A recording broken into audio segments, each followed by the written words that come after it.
Assalamualaikum warahmatullahi wabarakatuh. Halo semuanya, kembali lagi bersama saya Andrea Asri Hafizia, mahasiswa Prodi Pendidikan Teknik Bangunan dari Universitas Negeri Jakarta.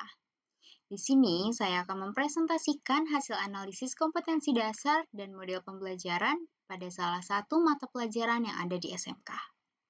Presentasi tugas ini saya lakukan untuk memenuhi tugas 3 individu pada mata kuliah Strategi Media Pembelajaran dengan dosen pengampu Dr. Rian Arthur, Magister Pendidikan. Dalam kesempatan kali ini, saya telah memilih satu mata pelajaran di SMK pada ranah pendidikan teknik bangunan, yaitu konstruksi jalan dan jembatan. Dalam presentasi kali ini, ada 3 poin yang akan saya sampaikan. Yang pertama, pendahuluan. Yang kedua, analisis pada mata pelajaran konstruksi jalan dan jembatan. Dan yang ketiga, ada hasil riset.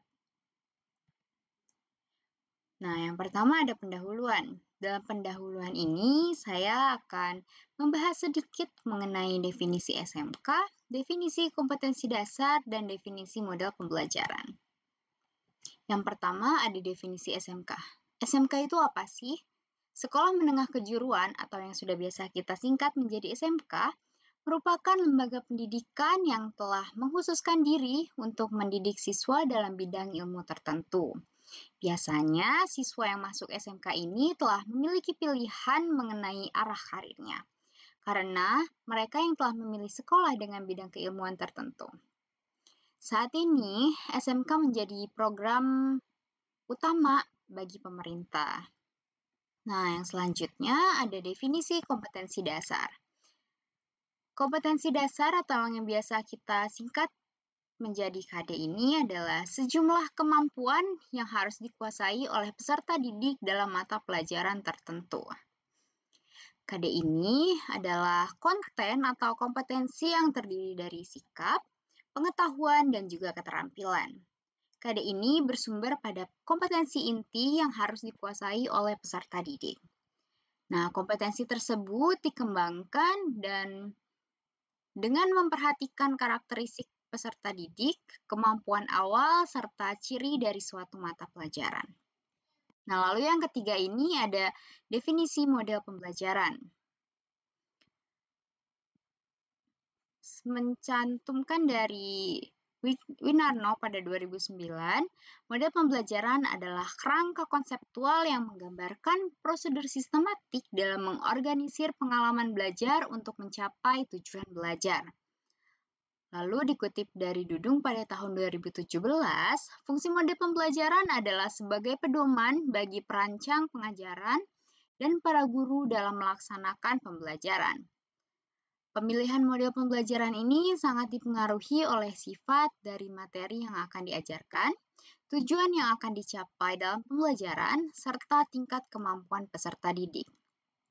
Nah, lalu mengapa model pembelajaran ini penting? Karena model pembelajaran ini mempunyai tujuan yang jelas tentang apa yang akan dicapai, yang termasuk di dalamnya apa dan bagaimana siswa belajar dengan baik, serta cara-cara memecahkan suatu masalah pembelajaran. Nah, sebelum masuk pada pemaparan mengenai hasil analisis kompetensi dasar, saya akan membahas sedikit mengenai mata pelajaran konstruksi jalan dan jembatan. Jadi, konstruksi jalan dan jembatan merupakan salah satu mata pelajaran yang terdapat pada SMK dengan program pendidikan kompetensi keahlian desain pemodelan dan informasi bangunan atau bisa disingkat menjadi DPIB, yang mana materi yang diberikan pada mata pelajaran ini berkaitan dengan perancangan sebuah jalan dan jembatan. Selain itu juga, dalam mata pelajaran ini mempelajari mengenai pengetahuan dasar tentang jalan, jembatan, dan juga drainase. Lalu salah satu contoh materi dasar dari konstruksi jalan dan jembatan ini ada berupa jenis, spesifikasi, serta klasifikasi jalan dan jembatan, sampai dengan tahap-tahap rancangan dan pembuatan maket atau miniatur dari jalan dan jembatan tersebut. Nah, Selanjutnya, kita masuk ke analisis KD atau kompetensi dasar dan juga model pembelajaran yang cocok untuk digunakan dalam pelajaran konstruksi jalan dan jembatan ini. Oke, baik. Di sini saya telah memilih dua kompetensi dasar. Yang pertama ada KD 3.4, menerapkan prosedur pembuatan gambar denah jalan dan jembatan, dan KD 3.15, menerapkan prosedur pembuatan gambar tampak jalan dan jembatan.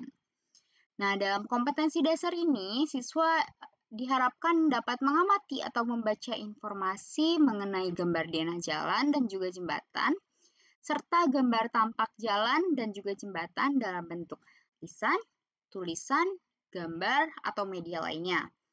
Lalu, siswa juga diharapkan dapat menyampaikan hasil konseptualisasi tentang denah jalan dan juga jembatan, serta gambar tampak dari jalan dan jembatan dalam bentuk lisan, tulisan, gambar, ataupun media lainnya.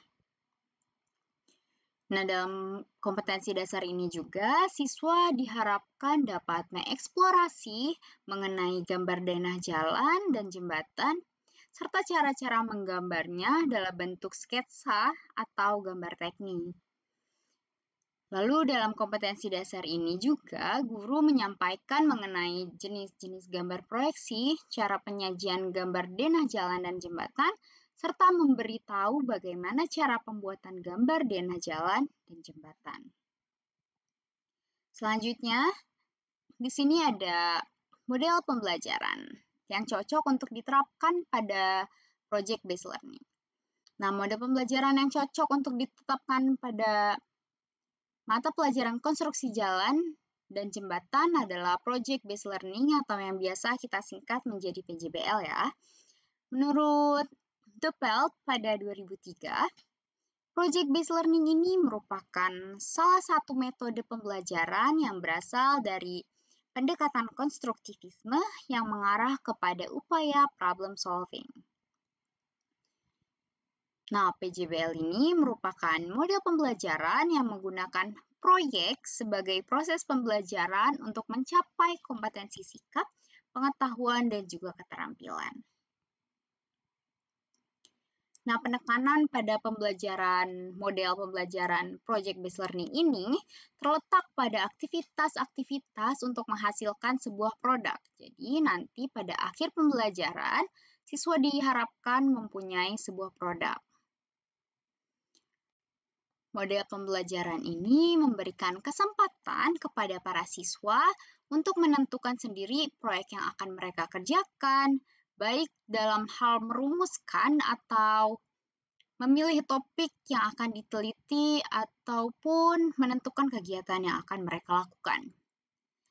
Dalam project-based learning ini, guru hanya sebagai fasilitator, pelatih, penasehat, dan perantara agar sebuah proyek yang siswa pilih ini dapat terjadi dengan optimal sesuai dengan daya imajinasi, kreativitas, dan inovasi para siswa.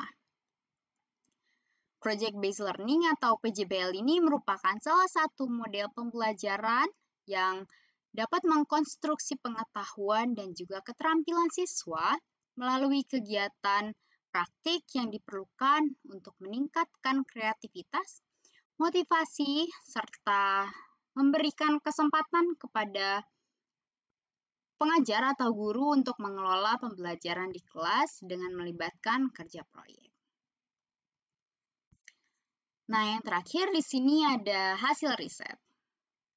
Saya menemukan hasil riset yang mana menunjukkan keefektifan model pembelajaran project-based learning ini untuk diimplementasikan atau diterapkan kepada mata pelajaran konstruksi jalan dan jembatan. Nah, penelitian ini dilakukan oleh Adrianus Vega kepada 25 mahasiswa yang berkuliah di program pendidikan teknik bangunan yang mengambil mata kuliah konstruksi jalan dan jembatan. pada tahun ajaran 2019-2020 di IKIP Gunung Sitoli di Sumatera Utara. Metode yang Adrianus Vega lakukan adalah dengan metode observasi non-partisipatif dan juga angket. Setelah penelitian dilakukan, muncul hasil terhadap motivasi siswa, yang mana menunjukkan bahwa saat model pembelajaran project-based learning ini diimplementasikan, mahasiswa merasa lebih termotivasi mengikuti pembelajaran. Lalu, hasil motivasi tersebut dapat meningkatkan pemahaman siswa dalam pembelajaran. Di sini dapat dilihat ada persentase motivasi mahasiswa sebanyak 92%, lalu pemahaman materi siswa ada di 89%.